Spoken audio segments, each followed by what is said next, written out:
So when it comes to selling your products and services online, you need to ensure that your whole funnel converts, everything from your front-end offer to your one-time offers.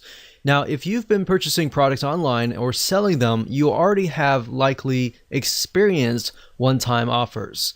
To set up a successful and high-converting one-time offer, you need to plan it carefully.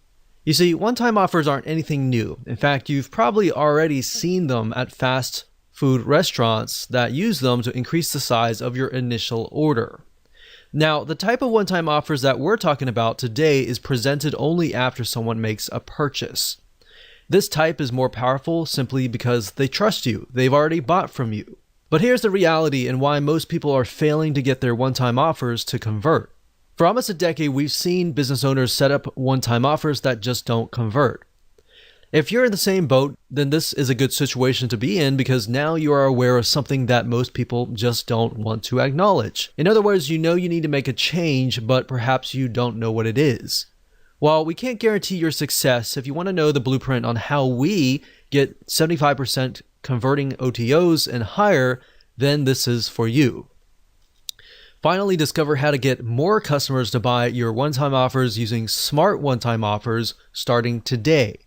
This video course will take you behind the scenes to help you understand how to achieve more sales without spending days or weeks banging your head against the wall trying to figure things out.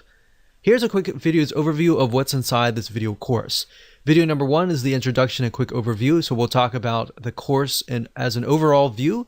Video number 2, we'll talk about why you must have one-time offers.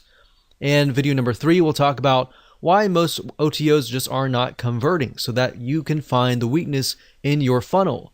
Video number 4, we're going to talk about the overview of the Smart OTO and why they convert really well. Video number 5, we'll talk about how to create a funnel with smart one-time offers. Video number 6, we'll talk about a real-life example using products.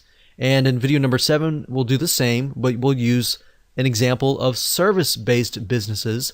And last but not least, video number 8, we'll talk about systems that will actually achieve what we're trying to teach you in this video course. So go ahead and grab this video course today and access it immediately after your purchase.